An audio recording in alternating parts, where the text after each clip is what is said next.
What's going on, Underground Nation? Tonight, we're diving beneath the surface where stories are raw, voices are unfiltered, and truth doesn't ask for permission. Our guest is someone who's lived life on both sides of the line, decades of real-world experience, a sharp eye for truth, and a voice that doesn't shy away from controversy. From federal service to fearless commentary, this guest brings perspective forged in pressure and sharpened by reality. This is not surface-level conversation. This is insight, experience, and unapologetic honesty, the kind that belongs right here in the underground. So lock in, lean forward, and get ready because you're about to hear a story you won't get anywhere else. Underground Nation, welcome our guest. And now, passing it to your host with the Ghost's Bounce Ball Boogie. Welcome back to another exciting episode of the Underground Nation podcast. I'm your host with the Ghost, Bounce Ball Boogie. Tonight, we got extraordinary guest whose story will keep you on the edge of your seat. He spent 26 years as a federal ATF special agent, living undercover, taking on repeat violent offenders, gang members, armed drug dealers, and home invaders. He's walked through danger most of us can't even imagine and lived to tell the tale. But he didn't stop there. After retiring from law enforcement, he invented himself as a prolific writer and podcaster with nearly 80 short books on Amazon, including his gripping autobiography, ATF Undercover. Add to that over 200 shows across YouTube and social media, plus 150 thought-provoking articles on Medium covering everything from true crime and politics to law enforcement and current events. This man is a storyteller, a truth teller, and someone who's faced life and death moments and come out with wisdom to share. Family, get ready. It's an honor to welcome to the hot seat, Ignacio Esteban. Ryan, thank you, brother. Good morning. That's a great intro. Thank you for joining us. Yes, well, you deserve it. I appreciate it, sir. That's awesome. That's one of the best intros I've had. And I've done quite a few of these podcasts, man, and that's up there for an intro, man. Normally it's like, hey, Ignacio's going to tell his story. What's going on, Ignacio? Awesome. Well, I try to set the bar high. Oh, man, that's awesome. That's awesome, brother. Yes, you are. And I appreciate you taking the time. No, I like it. Thank you, sir. Absolutely. Well, Ignacio, what first drew you into law enforcement and why the ATF in particular? So what drew me? That's an interesting story with my background, because growing up, I mean, I'll give you a little background who I am and where I came from and everything else. My family originally came from Spain and we went to Cuba. Esteban speak Spanish, Esteban. If you don't speak Spanish, people say Esteban or whatever close they can. It's Steven. I got as close as I can. Yeah. I remember Chavez. I assume you spoke a little Spanish, right? Or I don't. You don't? No. Oh, where are you from? I'm from Denver, Colorado.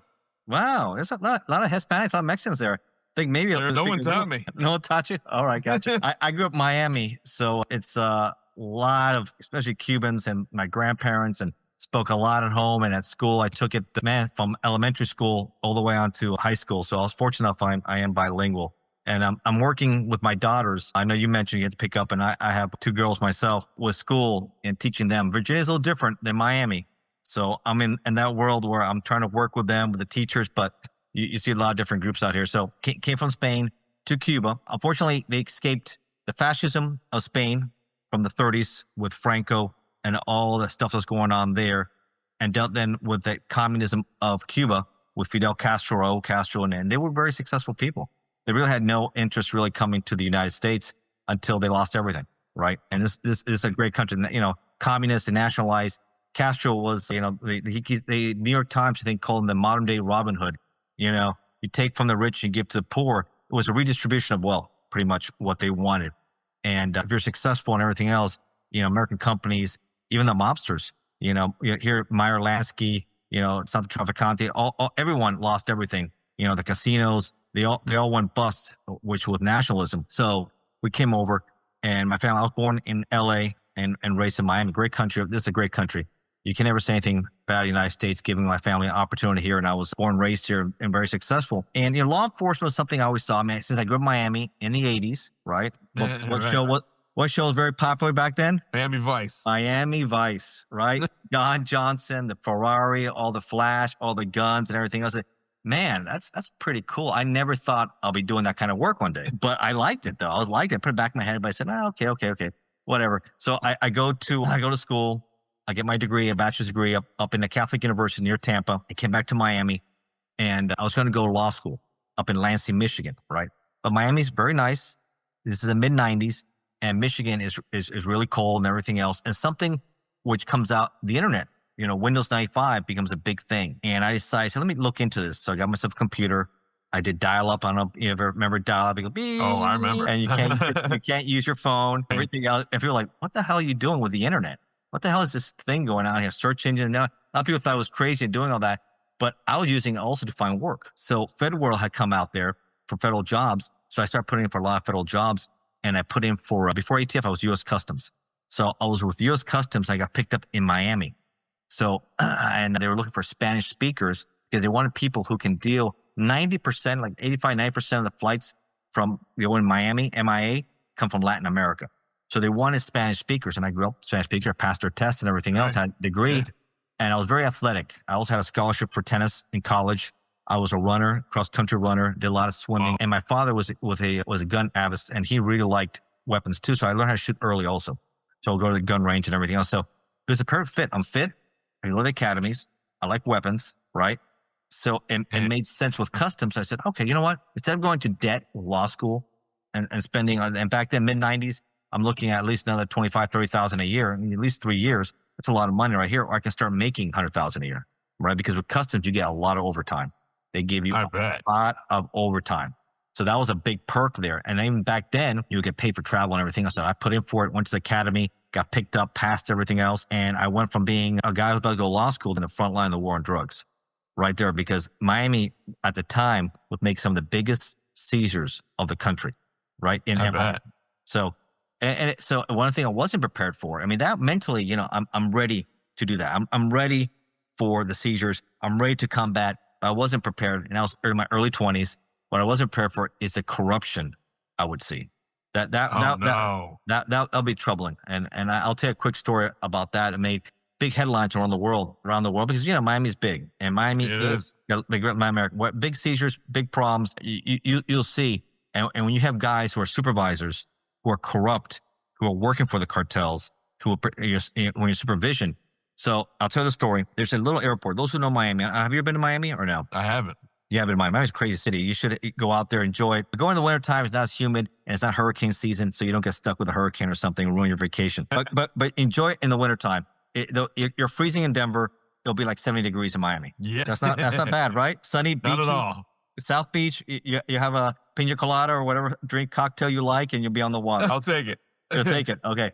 So Miami, so you have Miami International Airport, and you have like these little airports we have to clear also. And this was a smaller airport where you see a lot of small flights. Something that come internationally. It was called Kendall. It was called Tamiami Kendall Airport. So a custom official would have to clear those flights also. So he would go on the weekends, and he would clear it using local police department, like the Hollandale Police Department, to clear a load that came from Colombia or transshipment country of, let's say, 200 or 300 pounds of cocaine. Illegally clear it and have the local cops escort it to a warehouse nearby. So he's smuggling in 200 or 300 pounds. So he's pretty much a co-conspirator drug dealer out there doing that. Unbeknownst to him, someone had, I guess, cooperated. Internal Affairs already had that whole facility wired up. So they had him wired up and everything, videotaping when he's coming in there, clearing the flight with 200 or 300 pounds of cocaine and using the locals authorities, to transport that product out there to a warehouse. So that to me, when he got busted, when I saw it happening, because I used to see him, work with him, and I noticed at the end, before he got arrested, he looked a little uneasy. He looked like something wasn't right. And unfortunately, we'll find out why. And there'll be others that get caught up also who are working, who are also doing stuff like that. So imagine that you're working in your early 20s, been in the job less than a year. Guys you're working with are now, internal affairs come in, the agents come in, and they go in and arrest these guys at the airport. They put belly chains, handcuff them, and they're being escorted. Guys you used to work for the day before, now they're being, escorted all around the airport, be taken away. And you're like, man, that's, and it's not talking about like little stuff. You're talking about hundreds and hundreds. This is a big deal. He probably made about $500,000, but was your freedom worth it? No, it's not worth it. Anybody thinking, man, maybe this is a quick way to make some money? It's not worth it, man. It's not worth it to go out there and go to these facilities and that's it. You're going to spend a lot of time out there. And then you'd be shamed. And the Miami Herald had the headline, Tainted Badges. I remember. Tainted badges, man. These guys were, they violated public trust, right? They go in there, taxpayer dollars to do the right thing. And so they're cashing in, helping the people we're trying to put away, putting more product, poisoning the streets of our country. Man. So I see that. That catches my attention. That's bad enough. Love got you twisted, tied up in knots, or just bored? Couples, singles, situationships. If you've ever screamed, "I'm done," then cuddled 5 minutes later, this one's for you. Call or text 720-303-2033 to leave your anonymous confession. We won't tell, unless it's good. This isn't your grandma's podcast, unless she's still freaky. We're popping the cork on modern love, and it might get messy. Like, don't tell my mama, messy. Call or text 720-303-2033 and be part of the love bubble. Because love gets weird. Voice messages will be warped. Text messages will be read all anonymously. And only I, your host with the ghost, has access to these messages. And then, so you also see the smugglers. The thing that also bothered me was seeing the mules. I don't know if you heard of these guys who will be forced to sometimes, or they do it for like a little bit of money. The cartels pretty much take these peasants and they pretty much, they're swallowing these huge pellets, right, full of cocaine or heroin. Oh my God. And they'll have their belly full, right? Make it hard to detect, come in there. Those are hard to get. Sometimes you have planes full of them and you have to take these to the local hospital, Jackson Memorial Hospital, those who know Miami, get them x-rayed and everything else. And it will take days for them to pass those pellets. And if they can't pass it, they're lucky that we catch them, because then we give them the laxatives and the medical treatment they need to survive. Sometimes on the planes, these pellets will leak if it's heroin, and they're DOA. They're dead on arrival. That's it. I mean, they don't come in and say there's someone else dead in the plane.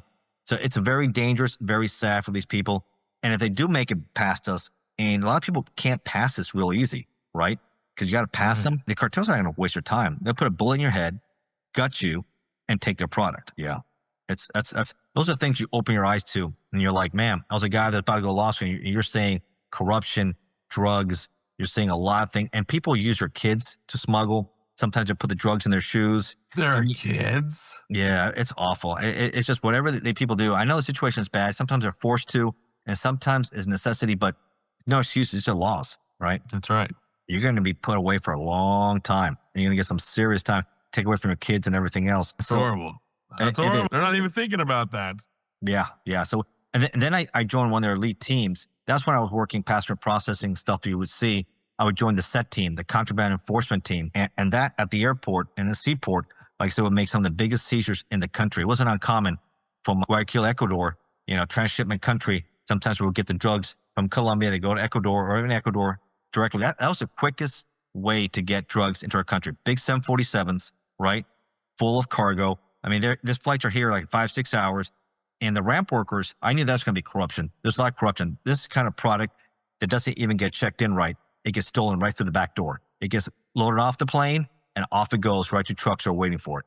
I mean, that's really bad. And some of the seizures we would see in the huge groupers or bigger fish are coming in, you get a block of ice and you can stir a kilo of cocaine right into it. Oh my gosh. Hundreds and hundreds of pounds. Hundreds of pounds we would seize. Lots of it. Sometimes it'll be in the stems of flowers. Stems of flowers? They just fill it all cocaine, full in the stems of flower. I mean, imagine 747s like that, full of it. Full of flowers. Full of flowers, and you got to find the ones that are full of cocaine. You try to X-ray it, but sometimes you can't do it, and even the dogs can't even pick it up. That's how sophisticated these guys were in the mid-90s. Things got different now with the fall of the Medellin cartel, the Cali cartel. Now it just goes to the border. Right, the Mexican cartels have taken over. Sinaloa, CJNG, El Chapo. He's in prison. He's cooperating, but his sons or other people have taken over. Right, it's an industry, supply and demand. Now it might change a little with Trump. He called them narco-terrorist organizations. We got the CIA involved, Department of Defense involved. You saw drone strikes. You saw what happened in Venezuela, right? With that boat full of. We're not playing anymore, right? Now it's a different game. It's not about we're gonna have to arrest you, then bring you in, Mirandize you. Now it's game, set, match. Boom, we treat them like terrorists. Man. It's a different game with Trump now. Different game. Yeah, I think Maduro's in deep trouble. I think Maduro, if you know Venezuela and what's going on there, he's become a major narco himself, conspirator working with the FARC. We should be called the FARC. Other groups in there. He was a communist, and I do a little politics, but he was a communist that now became ultra capitalist. Right? Because these guys are super rich. These narcos become super, super rich and they make a lot of money. And he feels the heat because, he stole the election. He's not the real president. He's a dictator of Venezuela. And he's been indicted. He was indicted in the Department of Justice. for being a narco-terrorist dictator. Conspiracy. So he's in trouble. He might be another Noriega. If you guys know a little bit of history, look at what happened to Noriega in the late 80s with the United States out of Panama. Also, same thing. History repeats itself. Also, a narco there was indicted. U.S. comes in there, picks his ass up. He goes to Miami and spends the rest of his life incarcerated. Maybe Maduro will be in the Supermax next to El Chapo. We'll see what happens with him. Chapo Guzman, he's another one there. So yeah, he was out here in Colorado locked up last time I heard. Yes, in the Supermax right there. The name escapes me, but yes, right there in Colorado. Worse, Theodore Kaczynski, the Unabomber, is out there. Timothy McVeigh used to be out there with Oklahoma. The worst of the worst end up over there, and they put him in a small cells. If you look at the pictures online, that's what he deserves. I mean, the guy was a ruthless killer himself. Ruthless killer. Yeah. All these guys are ruthless killers that go up and they to be good. He said, remember Sean Penn and Kate Castillo when they went to the mountains in Sinaloa to interview El Chapo, right? When he was the most wanted man in the world, right? Yeah. After he escaped like the third time. What a joke, right? Big joke. He had the tunnel being built for months. Everybody knew about it. And he just went right in his little moped underneath the tunnel and escaped. And it was shocking. The prime minister or the president of Mexico at the time was embarrassed, but he said he's also in the corruption there. But Sean Penn could find him, right? Kate Castillo could find him. They go out there and interview him. If you haven't seen that interview, go check that out. That's one of Sean Penn's most famous. Crazy to do that, but he pulled it off. Crazy. But they were tracking him, and they almost got him because of his cell phone. So they were tracking him. The CIA and them were tracking him, and they came very close. He escaped again. Later, he would be caught, but it almost cost him his freedom at that time. It would later, and then there was no more Mexican prison. He's now being extradited to the United States, and that's where he's at now. And that's the end of him. And crime, you have to send that message because people then think, you know what, crime does pay. I can live that lifestyle. Yeah, and then they have to have consequences. I think the United States is really setting the bar. There has to be consequences. So that's one thing with customs is that I networked a lot because we made a lot of seizures. So I'm networking with DEA, Secret Service. We should get a lot. I mean, people don't know Secret Service does a lot of counterfeit currencies and counterfeit credit card cases. So we used to get a lot of counterfeit currency coming in. People trying to smuggle that in stuff too. So I got good at that, taking the thing, this is real, this is fake here. So one thing, if you're really passionate about it with customs, you seize a lot of different things that's coming in because we have border authority. And you work with a lot of different agencies and you learn a lot of different things. Obviously the drugs, guns with ATF, right? Secret Service and that. So I networked. I said, with customs, you do your work at the airport, at the border, right? But I want to take my case to a different level. I want to be an investigator and go proactive, not just work in that area. Even though we did good work, I wanted to do that. So I wanted to be an agent. I wanted to be not just a customs official, but I wanted to be a undercover or a special agent. Excuse me. Right. So I put in for ATF, DEA, FBI. And ATF picked me the fastest. ATF was hiring a lot of people. And the good thing is, at least I stayed in Florida. I didn't stay in Miami, but I stayed in Tampa. And I mentioned earlier, I studied at St. Leo University, which was in Tampa. So I knew that area pretty good. And I liked that area. So that's where I started working with ATF. So now we're looking at, I worked with Customs 5 years. So now we're looking at 2000, right? With ATF, there's 2 different academies, working with Southeast Georgia and Brunswick. At the Glencoe Academy, which is the Federal Law Enforcement Training Center, FLUTC, as we call it. Beautiful area if you haven't been there. I mean, you have the academy there, but then you also have St. Simon, Jekyll Island, what they call the Golden Islands of Georgia. If you have a chance to go out there, Ryan, check it out. That's another beautiful area to enjoy there. And try to go in the wintertime so it's not as muggy and everything else. and the hurricanes. Always got to avoid, man. There's always storms. Unfortunately, avoid hurricanes. Summertime, awful. Just awful. That's one thing I don't miss about like in Virginia. I'm kind of deviating here a little bit. Is that we don't get the hurricanes you get down there, and homeowners insurance is a lot cheaper. That's a big plus there. So in Tampa, I'm in a group that's proactive, working undercover. Now that's not something you get into just from day one. You get hurt and get killed very easily. You got to be mentored. You got to learn and study from these guys and techniques, and you develop your own undercover technique. Some guys, are more talkers, more listeners. I like to be in the middle. Because the jury at the end wants to listen to what the bad guy is saying about what they're doing, right?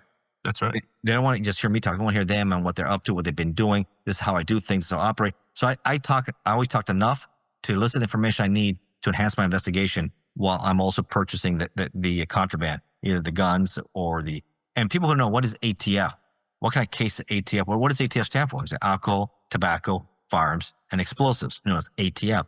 And it's pretty much a small A, small t, huge F, medium E, meaning most of our cases are dealing with firearms, right? We deal with the worst of the worst, right? And I end up buying a lot of guns from repeat violent offenders, people who are just awful here, gang members, armed drug dealers, international traffickers, domestic traffickers, guys committing home invasions, armed home invasions, people who you really are menace to society, people doing murder for hire cases. You hire people to kill, loved ones, or it's amazing how many people want to kill each other. I know it. It's scary. It's horrible. Can you share one undercover moment when you truly thought, I might not make it out of this? I always try planning a way where, it's always maybe a little bit hairy, some of these guys, but you try and do it in a way where it's safe for you, it's safe for them. Like I said, I try to avoid going to their homes if possible. I said, listen, I took a chance to come out. We're going to know each other. Meet me in the driveway, come in the car, because a lot of times I have everything recorded and I get good evidence that way. You don't know who could be also in the house and stuff. I had an apartment also that I had recorded and stuff. One time it was I think we're looking at, this is my book. It's in Zephyr Hills. It's in Florida. I used to work a lot in Pasco County. Those who knows that area, Dade City, Zephyr Hills, Newport Richey. This is the east side of Pasco County, Central Florida, just north of Tampa. And I used to meet, these guys were gang members, right? Drug dealers. It's serious. These aren't small. These are, middleweight level drug traffickers, kilos of cocaine, right? They like guns and stuff. And this guys live in a trailer, and I was supposed to buy an AK-47 with a huge drum, a 75-round drum. And these guys are all felons and bad guys. These are all bad people. And I'm there in a truck, meeting with these guys, buying about half ounce of crystal meth, right? A couple of Glocks. Just a typical day in Florida. That's what I'm doing there. This is a typical day. Typical yard sale, I guess. So I'm pulling up there, and they're saying, hey, one of the guys that he came with me, and just from the beginning, I knew he was kind of squirrely about it. I don't like people looking inside my glove box. He was checking to see if I had anything. And I said, dude, don't be checking my shit out, Val. You got to trust me or not. This ain't going to work here. That's why you got to be careful. Make sure your car is clean. Everything's clean, because you never know. You got guys a little squirrely. They might do something that's unusual. Like, that's not something you do, right? So it catches your attention a little bit. We have to go in the back areas. So you're thinking about rundown trailers, right? You're thinking about a lot of Hispanics. A lot of these guys were Mexican, and you're back there. And I said, okay, so what's the deal here? And I said, all right, I'll go inside, give me the money, I'll go get it. And I could see, I said, no, I'm not doing that. Okay, so when you come in with me, if I give him the money, he's going to disappear, right? That's a bigger headache. I got to cover teams and everything. Yeah, I'm not doing that either. So I said, okay, so when you come in with the money, and I could see in the back of the trailer, there's already guys coming in the backside of the trailer, right? But he doesn't know I can see that. So I'm thinking, no, I'm going to either have my gun on me. It's going to be a shootout. It's going to turn out ugly. And it's going to end up bad news for everyone involved there. I said, no, I would say, I got 5 minutes. You said the stuff was already here. I'll wait in the car. You go inside, bring it out. I don't want to meet anybody. I'll give you the money, because he's already a career felon. And about 5-10 minutes later, a little minivan, I think it was a Honda, pulls up, and a guy pops up, gives to him. He shows me the AK-47. It has a drum loaded with 75 rounds, 75-round drum, AK-47. He has 2 Glocks in a backpack. And then the guy I came with, he gives me the crystal meth. And I'm like, dude, what the hell was that about? I said, oh, we're going to come wait for you there. I said, no, don't ever do that again. You better have the shit there ready. If I would have gone in there, I think that would have been bad news for me. No doubt about it. So you got to have good common sense, and you got to be able to look at eyes. You have eyes all around you like an owl, man. You got to be like an owl around him, not be bad news. So those guys end up doing some significant time. That one guy there, he ended up getting like at least 20, 25 years. You're selling dope and guns together. That's bad news. Federally, each one is like 25 years consecutive. Goodbye.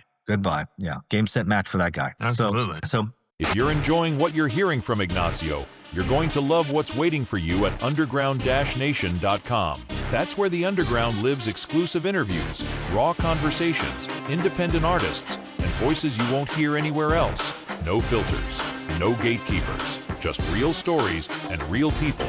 Dive deeper. Explore the movement. Visit underground-nation.com and stay connected to what's rising from beneath the surface. one of my partners, that he was my mentor and then became my partner, and where I learned to work a lot and study him, study others. We used to call him the Puerto Rican bullet catcher, and he has an unreal story. He's lucky to be alive. Back in the late 80s, like 87, and those who know Miami again, Dade County, Hialeah, in the Hialeah Mall, I think it's the Westside Mall, they were doing an operation at Takedown, and the bad guy is parking a lot. You have, I think, the SWAT team in the back over here, and he's going to be in the front side over here, right? Wow. He pops out to make the arrest, which is always tricky. You never want to be in the front. You kind of want to keep the guys guessing in the back. He pops out here. The bad guy has a SIG 9mm, Sig Sauer 9mm.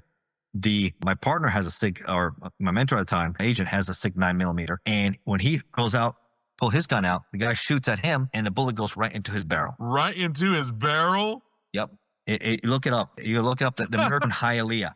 The Miracle in Hialeah. He became famous because he was also a master, a black belt martial artist also. And Ripley, believe it or not, did a special on that later, and some other ones here. You look at the Miracle in Hialeah. 1 million. But if this gun, he's like, you can only do that once. You can only be catching like the Matrix, catching bullets with your gun so much. Yeah. Look where that's at. Right. Bad news. Bad news. Horrible. Yeah, but that's right. He couldn't clear. Nothing was working. But the SWAT team was there, and he had glass on him and all that, and they took care of business on that guy. So very, very, very, very lucky. Absolutely. I mean, how do you process living so long in the world of violence and still find balance afterwards? Yeah, that little PTSD there, nightmares, waking up, thinking about that round could have gone anywhere, could have been caught. I mean, that's just, yeah. And you can look that up there. check it out. Yeah. The Puerto Rican bullet catcher there, Miracle in Hialeah, ATF agent catches a round being fired at him with his gun from the bad guy's gun. That's Miami, man. That's craziness in Miami. Stories like that all the time. People wrote about it, talked about it. It's very lucky. So I learned a lot from him. We became very close, good friends. My background, we spoke Spanish also. That helped us doing undercover. I spoke a lot of Spanish. That helped me also working with him. So that was part of the whole process of becoming a good undercover and working. And like I said, I told you that one story there. I had an undercover apartment, meeting with guys coming into my apartment, having it wired up. But you have cover teams, but you got to be prepared because by the time they get there, it could be too late also, right? So you got to be right to deal with these guys. And, like I said, the worst guys, I got a lot of satisfaction, Ryan, putting in these guys. Remember, I grew up in Catholic schools, right? I'm being these hardened criminals at their own game in their own backyard, right? These guys aren't rookies. These guys are repeat violent offenders, the worst of the worst. And I played a role where, I'm a mid-level player. I'm working for these people. I'm looking for these guns. They're supplying me these guns. I'm also buying drugs from these guys, and they're all in. I never had someone say, "Oh, you're a cop," or you're worked for the feds or nothing else. It was like all the way to the end, every case, and I had a prosecution rate of a 99.9%. Wow. Yeah. And the only case I lost wasn't my fault. It was someone else's case I was working with, and I'm helping them at trial, and there was some issues at trial. So it's pretty much when I'm doing the case, I'm the case agent, and I'm the undercover, and I'm dealing with people who are predisposed. This is what they do for a living.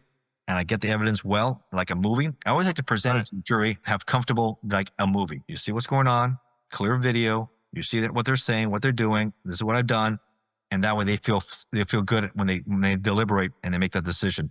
This guy is guilty beyond a reasonable doubt, way beyond. So that I enjoy doing. It's not an easy job. It's not for not for everybody. No. Not for me. That's for sure. You got to have. It's also frustrating when you try and do the best you can, and you may have a bad prosecutor. You may have a bad supervisor, a bad boss. It doesn't make it easy for you to do your job either. So I always said, it was a motto I've always said my entire life. People who know me said, the bad guys, believe it or not, were the easy part. The hard part was sometimes management and dealing with finding good prosecutors to do your cases. Because that's a key element. It's three parts you have to really deal with. You got your part, you got to deal with the supervisor that lets you green lights things to be done. And then you got the prosecutor that has to finish the job. Right. If you do all that work and doesn't get prosecutor right, and they muck it up, then that's too. But what if the prosecutors are crooked? Yeah, you got bad prosecutors too. You know what you see also? Prosecutors, they're just lazy, inept, incompetent sometimes. I had some good ones. I worked some real good ones in Central Florida, but then you have ones who really, some of them just want to do a job for like 3 or 4 years, get familiar with the system, and then work for a defense attorney so you know how to exploit the system. What the heck? Man, it's 26 years. I'm glad I'm now. So what am I doing now with my life? Well, I wanted to ask what made you decide to start writing after retirement, and why short books specifically? Yeah. It's just like I didn't want to spend a lot of time writing a lot, and then the book was a dud. Or it was, you've seen people who spend I spent a year writing, and it's just no interest in what I wrote about, right? So you write a lot of short stuff. It's amazing all the different people you can, speak to, and I spend effort working this one. Sometimes you're passionate about something, you may lose that passion, right? So Yeah. I've always had a passion for writing. Those who like to write, maybe you have a lot of your viewers at home that like to write. I'm a very disciplined guy. I like to have a good schedule. I like to work. Obviously, I started with my autobiography and did also politics. And I don't know if you can see the poster behind me or not. I You see it. Yeah. Oh, yeah. ATF Oh, yeah. Undercover. And I almost called the book actually The Accidental Agent based on everything I was telling you about earlier. My life almost went one way, but because of the internet and customs, it went a completely different way. So ATF Undercover, I think was also a catchy title too. And that's our badge right there and everything else. So writing is something, you write a lot of reports, obviously. I spent hours, on the street. You also got to document everything. You got to be good. You got to be a clean, effective writer.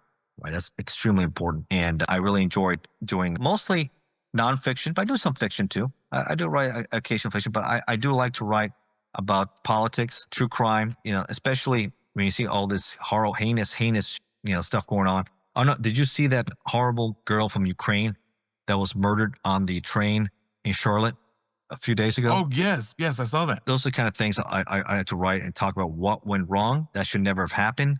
A guy with those are the kind of people we deal with by ATF. Those are the kind of psychopaths that we take off the street. When you look at the video, the guy is just like, I don't know. He was like plotting on there. He's thinking about it for a second. He has a history of schizophrenia. He has a history of mental health issues. He had a history. He should never have been released. He should have been incarcerated. And that poor girl who comes, she's a Ukrainian refugee, 23, all life in front, 23 years old, right? Young thing, just came back from work.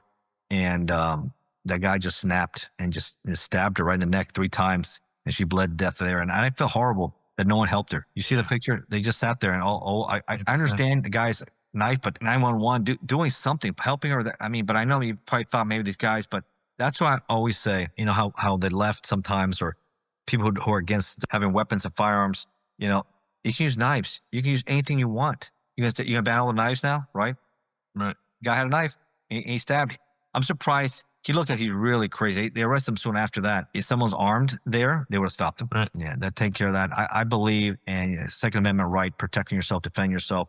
It's not the firearm, and this is a guy who's an ATF agent who enforces law 26 years. It's the people who use the trigger pullers, right? The bad apples. It's not the gun. It's just an object. Most people have weapons. I have a lot of guns. I have a collection. I like different weapons. I think I sent you some pictures. I don't know if you have them all. And you can see them also. You can see my pictures on Facebook or on LinkedIn or on Amazon or, whatever else you want to find me, medium.com. And you can see other stuff I have, but it's important to be able to protect yourself. Nothing's worse. And I did a little more writing about serial killers and some of the worst monsters in our society, right? You can see some of the books I wrote about Bundy, Dahmer, John Wayne Gacy, and these guys. These are all monsters, the gateway killers, people coming in your house, home invaders, right? Nothing's worse. You can't defend or protect your family, and you're seeing horrible things happen to them, right? At a minimum, keep something to protect yourself in the house and in your car if you're allowed to. Try to get a concealed weapons permit. Obviously, that's important. That way you don't get carjacked. Carjacking is a big problem. You have a nice car, these thugs want to take it, right? Yes, they do. Yeah, so you got to be very. I'm always about protecting yourself. You don't want to be one of those like it can't stop somebody from doing a horrible thing to some of your loved ones. I know. That's It'd be horrible. It's a horrible feeling, a horrible thought. I can only imagine if something happened in my home, and I have 6 kids. And I'm trying to think. Denver used to be a red state, then went blue. I think it's kind of purple. I guess in between. I guess. Well, last time I checked, it's been solid blue for a while now. So blue, and you would think being in the West, people want to have their guns, protect themselves. You guys are isolated a little bit out there. And you want to have people have a quick response. Maybe in Denver, you're okay. I assume you're in Denver or no? Yes, I am. Yeah, I've been in Denver a few times, but a long time ago. Now it's just pretty much going through the airport. But they do have a nice airport, though. I'll give you that. Yeah, it's fun. It's a fun airport. Yeah. So many mysteries. Yeah. Oh, yeah. Skiing is something that I would like to get more into, right? You guys have some beautiful locations out there. Beautiful. Vale, right? Yeah. Breckenridge, right? Some nice spots out there. Well, if you ever come skiing, you got to come pick me up first. You got it, brother. You got it. I'm more of a skiboarder, snowboarder. Snowboarder, gotcha. I'd rather snowboard and ski. And I never done snowboarding. Pretty cool. It's fun. Yeah. Oh yeah. Cool. I've seen it before, which is nice. But I'm nowhere good at it, but it's fun. Yeah, the only water skiing here, especially in Florida, of course, you see more water skiing than snow skiing. Yeah, that's a big thing. I wanted to ask you, Ignacio, you've done over 200 shows. What has been your most impactful interview or conversation so far? Impactful. Yeah, I think they're all. I try to tell different stories, and I think I also did a weekly show. Maybe because I do a weekly show, and we took a little break here. And those who may watch reality TV shows, William Steele from your roommate, him and I got really close, and he saw me through one of the shows, and I also did a pretty good show. Shout out to Hollywood Wade from Crime Entertainment. I did pretty good shows with him and Matt Cox and others. I just try to talk about what's going on, life lessons, and learn. I learned a lot. Obviously, I was law enforcement, but doing these true crime books, biker books, organized crime, the mafia, you learn about how you can't expect other people to save you, right? Can't expect the police to come and save you when you got bad people in your home, and you got to be able to protect yourself. My advice to everyone is try to do some basic things. People say, I don't like to leave the lights on at home at night. You should do it. Make it uncomfortable as much. Don't make it dark. Don't leave the windows open. Don't make it easy. For these are the things these guys talk about, what they look for, right? The Golden State Killer said, I liked homes that it was dark, high bushes, right? And the windows were open. And I knew there was no alarm and no dog. Man. Right? Yeah. Well, I mean, how long was he scoping that house to even know that? There's no dog inside. Yeah, they do surveillance. Yeah, they do. These psychopaths, if they're serial killers, murderers, they do weeks of surveillance. And they find the right community, the right neighborhood, and the right location where they're going to. People think, this will never happen. No, it happens everywhere. You look in this country, it's happened. I think in Colorado, Bundy killed quite a few also in Colorado, in Utah and all that, until he got captured in Florida.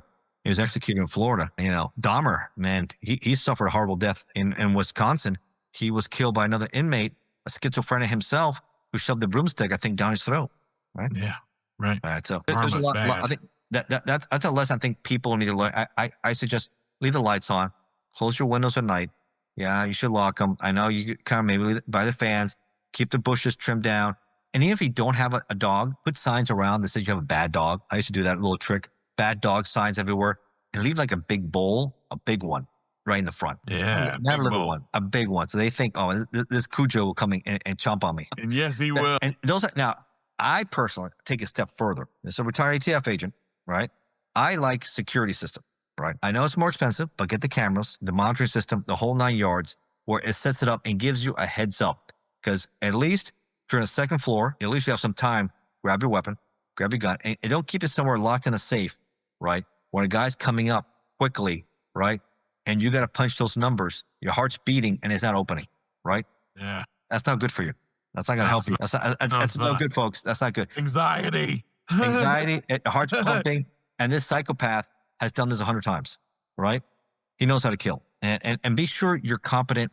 Nothing's worse that you never fired it. Your pistol, you're not sure how to load it. Be sure you're competent and you know how to use it and be confident with it, because that could also be a problem. They take it away from you, and that's bad news also. That's horrible news. Yeah. So life with my own weapon, that'd be horrible. Yeah, it happens a lot. You see the videos, go online, you hear these horror stories, or you see the people who are calling 911, saying someone's in my house. You've probably seen these. And the person's coming in, and that's her last moments on earth because the guy's going to take care of that. It's horrible. Yeah, just like that poor girl. Just look at that video. If you haven't seen that video of, I think her name is Zaruska. I'm mispronouncing her name because it's Ukrainian, 23 years old. War-torn Ukraine, right? People who maybe not know, Russia invaded Ukraine unprovoked. It's a horrible situation with Putin. Thousands of people die weekly in the conflict. It's an awful situation. They have a right to be a sovereign, peaceful nation. She escaped that to have a better life. Charlotte, North Carolina. You'd think Charlotte, North Carolina, safe place. It was. She died a horrible death. She deserved better. Horrible. She deserved better. It was horrible. It was a horrible, horrible video. So what I like talking about, I like giving people a chance to protect and give them just common sense ideas to protect themselves. And obviously, you have your dog. Your dog is also a good asset. Dog would make noises. Dog will protect you. Give you that extra moment you need. So those are good, smart things. But a lot of people, some people have allergies, like myself, and that doesn't work out for me. So I have to do other things. And make sure your daughters, since you talk about you got 6, I have 2, and I'm always the same way. I don't like them late at night. You say you have certain curfews, come in, because that's when these guys come out and carjackings and things happen and kidnappings and awful, awful things. So protect yourself, common sense.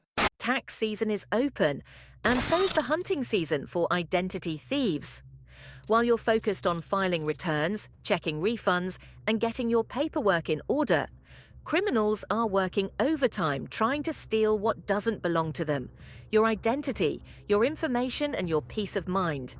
Identity theft isn't just a hassle. It can cost you months of stress, frozen accounts, denied refunds, and thousands of dollars to clean up. And most people don't realize how exposed they are until it's already happened.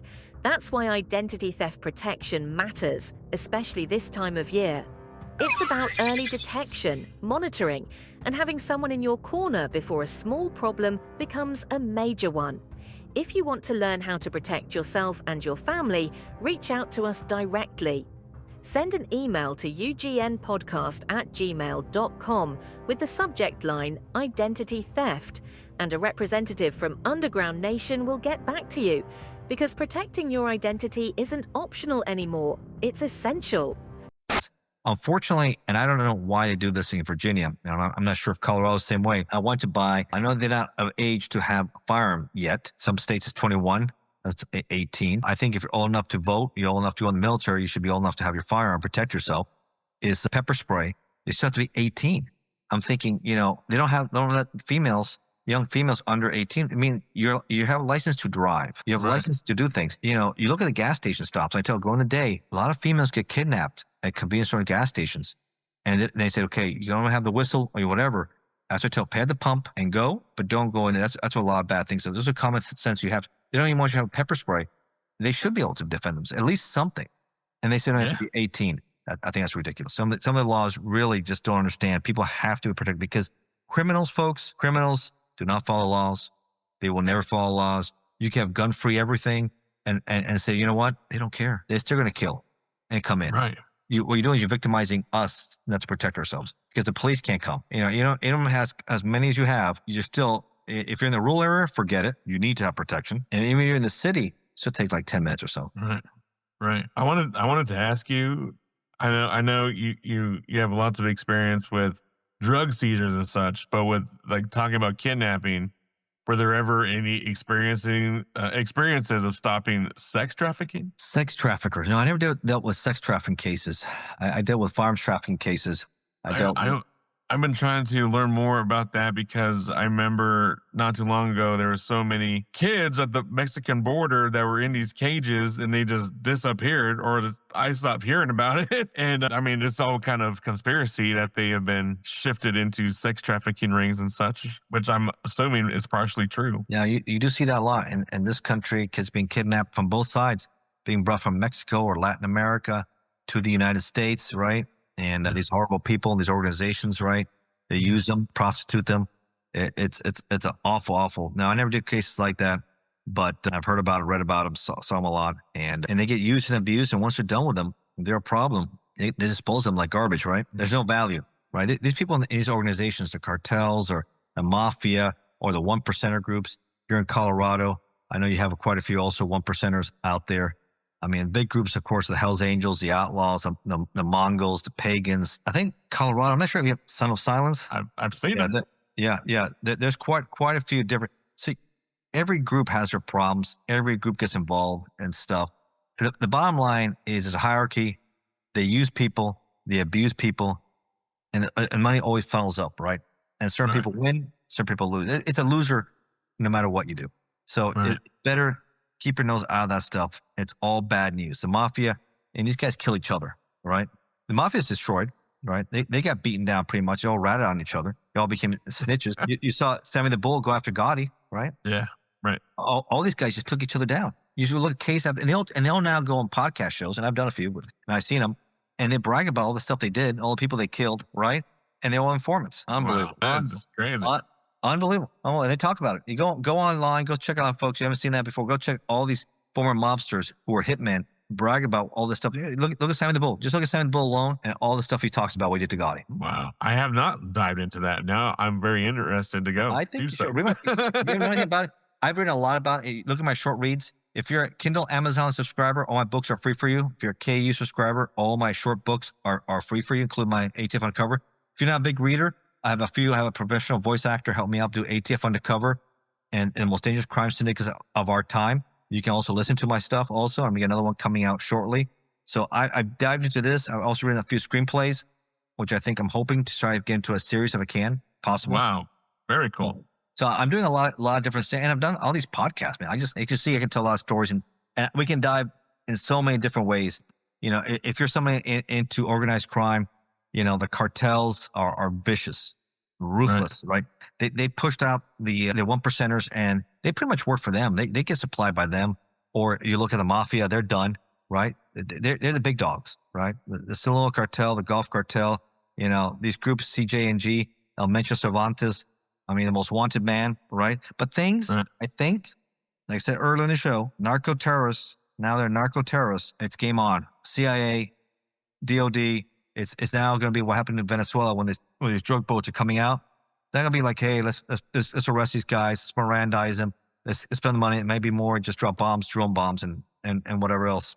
So it's going to be a lot different. I do predict, and I wrote a book about this and articles. If you like articles too, go check me up on Medium. Medium.com, over 100 million users. I have almost 150 articles I've written in 1 year, just over 1 year now, Ryan. 150 articles in 1 year, yeah. So if you don't like super long stuff, get in the middle and enjoy it. Like I said, if you like the stuff we talked about, the mafia, I've written a lot about the mafia, one percenters. You don't know about the Mongols, or you don't know about the Hells Angels, Sonny Barger. I mean, you want to know more, Taco Bowman from the Outlaws. I give you a good starting point. All these topics from the cartels, the one percenters. I just break down the crime families. I break it all down for you. Start off nicely, and then you can do a deeper dive if you're interested. If you like politics, well, I do a lot of politics. You want to know more about Maduro? I break down the history of Maduro, the rise to power, Hugo Chavez, so Xi Jinping, the Chinese, from communism to fascism, everything in between. You know, we go up the ladder there. And I even talk about, you know, cool sports things. I even have a very popular Facebook page called Sports, Politics, and True Crime. No way. Go check that out too. And enjoy. If you want to be a member, please go on board and you can see all the stuff I put on there. How do those two worlds go together? All three. Sports and true crime. Sports, politics, and true crime. Those are my passions. That's what I write a lot about. So that's what you get a lot about there. So you like football? I do. Okay. So you like college football, professional? You Denver Broncos, or do you follow any other? I mean, I do love the Denver Broncos, but I do support the CU Buffs as well. Oh, okay. Good. So we had a big game last week, of course, the Hurricanes and Notre Dame, right? Catholics versus the convicts. Remember that? Yeah. I grew up in the 80s, and Miami Hurricane football, right, was everything. And the Dolphins had already lost their luster a little bit. I mean, the 70s was when they won the Super Bowls. Yeah, they went to a couple, but they lost, you know, Marine lost to Montana. And then, of course, Riggins broke Dolphins' heart with the Redskins. But the Hurricanes brought the titles. 80s and early 90s, the Hurricanes brought the titles. And that was it. And Notre Dame and Miami was the rivalry in the 80s. It was the whole country would watch that. And I talk about that. It brought me a lot of memories seeing them play again. Miami won a good game. The defense stepped up big at the end. They won it at the end. And Miami's back. Number 5 in the country. A lot of people think they should make the playoffs this year. And once you make the playoffs, finally they have a decent playoff system. I never liked the old system. I like what we have now. I think we can. So like I said, you like all that stuff? I talk a lot about that stuff too. So I go sports, politics, and true crime. So, and I should also add organized crime to that. Absolutely. Well, very cool. I definitely cannot wait to dive further into all these different articles and videos and podcasts that you're just putting out to the world, and now possibly TV and film. Hey, if I ever get a chance to try out for anything, please let me know. Oh, for sure, man, for sure. And check out Bill, man. If you like a reality TV show, man, he did a great job. You haven't seen that? It was the #1 show on A&E for a year and a half. Inmate to Roommate. Man, he does a good job there. And we do a great show, weekly show. It's William Steele, Ignacio Esteban. Check us out on Rumble, YouTube, on any other platform. Those are the 2 big ones. And it's a good show, man. We talk a lot of the same things we did here, but, you know, it's on a weekly basis. So things are going on at the time. Wow, incredible. What's the name of the show? It's William Steele True Crime Podcast. Got it. Very cool. Every week. Yeah, we had it for a week. We took a little break, so hopefully we'll get back at it. But we did it for almost 2.5 years. Wow, incredible. Yeah, that was fun. I hope we get back at it because for me, like I said, I like doing the shows, and mornings are best for me. So I like doing the shows in the mornings. Yes, I could tell. I had to prepare myself for this. I'm not normally a night guy. Oh, you're a night guy. See, my family, man, extracurricular activities keep me busy. Yes, absolutely. Absolutely. Ignacio, how do you want your legacy to be remembered? As an agent, a writer, or a voice for truth? I'm hopefully they remember me as a good person that did the right thing and did the job right. I'm a family man first, I think. Love my family. That's first and foremost. First and foremost. And I always try to treat people I've always been a guy that always gave people the benefit of the doubt, help people out. That's one thing I did with Bill. I've been in redemption, help his situation there, and help rebuild people and their lives. I love passion for writing. I love the passion of storytelling. I do enjoy the work and satisfaction I did putting those bad people away. And anytime I can help and point people in the right direction, I think the most important thing is for people to understand the importance of being able to protect oneself. Yes, absolutely. If you can't protect yourself, if you expect others to help you, that's bad news for you. It's going to be bad news because it's not going to happen. Police take a while, and it's not good. Oh, I know. They take 10, 15 minutes just to get here. Yeah, easy. And the police department is 3 minutes away. Exactly. Maybe they're out on a break or something. So it happens. Yeah, absolutely. Well, I've been wanting to do more writing and get on a professional level. I just don't know how. So I've been carving my own lane in the podcast because I know how to do that. That's excellent. And how long have you been doing these podcasts? On and off since 2015. Oh, wow. So you were an early bird on that because a lot of people are late to this game. Well, I was actually telling someone the other day, they asked me, how long have you been podcasting? I said, technically all my life. I just didn't know it was called podcasting at the time. You just had shows going on? Yes. Well, if you remember from Home Alone back in the day, he used to have the little recorder and he would talk into it. That was my very first. Oh, gotcha. That was my very first experience of recording my voice in a podcast without even knowing it's a podcast. Yeah, I know you have a great voice too for it. You got a good. It sounds like a radio voice, which is phenomenal.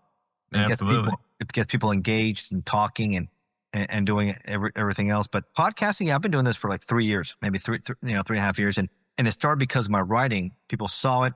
I was on Facebook. People said, hey, do you want to do the show?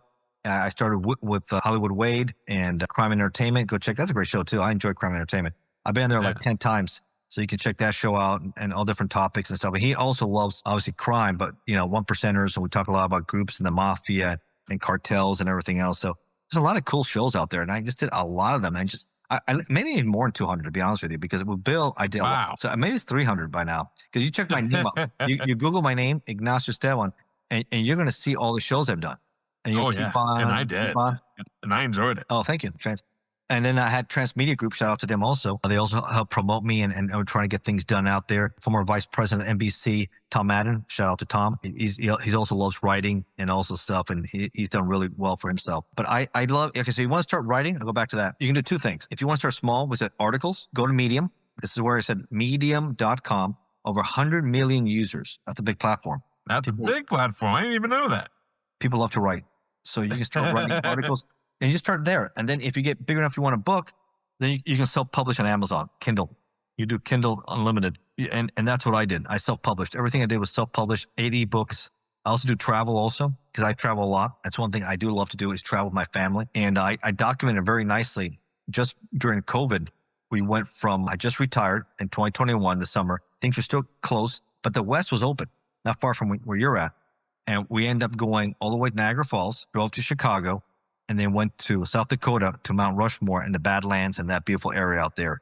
And really spent a beautiful summer out there and document that nicely. I imagine you've been out there or? Oh, yeah. I sure have. I love that area. So we had a really nice time. Then we drove back and everything else. I think we went to even Wyoming and Devil's Tower. I don't know if you've been out there. I have. Beautiful. Yeah.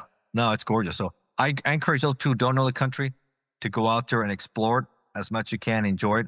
And then international, I also do a lot of international travel. We just came back from Rome for the Jubilee. For Catholics, it's the Holy Year, every 25 years. And it's the first time we have an American Pope. Right. That's historical. Yeah. Pope Leo. Yes, it is. Pope Leo. Yeah. So the 14th. So there's a lot of things to do, folks. I encourage you to travel. I think it's good for you. And I do travel books also. You can see the event. And I talk about it too. So a lot of good travel picture books. So it's a little bit of everything you get with me. Absolutely. So there you have it right there. Go look him up, Ignacio Esteban, right now on Google, and you can see all of his work, and you can start clicking around and start following and get engaged. Thank you, man. You're absolutely welcome. Thank you. Underground Nation, you just heard from a man who has lived undercover, faced down danger, and turned his life story into a powerful collection of books, podcasts, and articles. Make sure you go support him. Grab his books on Amazon, check out his articles on Medium, and tune into his shows across YouTube and social media. Hit that like, follow, and subscribe. Stay tapped into everything Ignacio Esteban is building. And don't forget, hit us up at www.underground-nation.com and search for the Underground Nation podcast on your favorite platform. Leave us a review take a snapshot, send it in for us for a shout out on a future episode. Until next time, this is your host with the ghost of Bounce Ball Boogie, reminding you to stay real, stay safe, and stay underground. Thank you, Ignacio. Yeah, man. You done recording? No, one more minute. We want to give a huge thank you to our guest, Ignacio, for joining us today and sharing his story right here on the Underground Nation podcast. If this conversation hit home, don't stop here. Visit underground-nation.com and dive deeper into the movement. And don't forget to pick up the latest issue of Underground Nation magazine, physical copies printed and shipped straight to your doorstep. Because it's cool to hear the underground, it's great to see the underground, but wait until you hold Underground Nation in your hands. For now, we appreciate you tapping in. This is the Underground Nation podcast, where the voices rise from beneath the surface.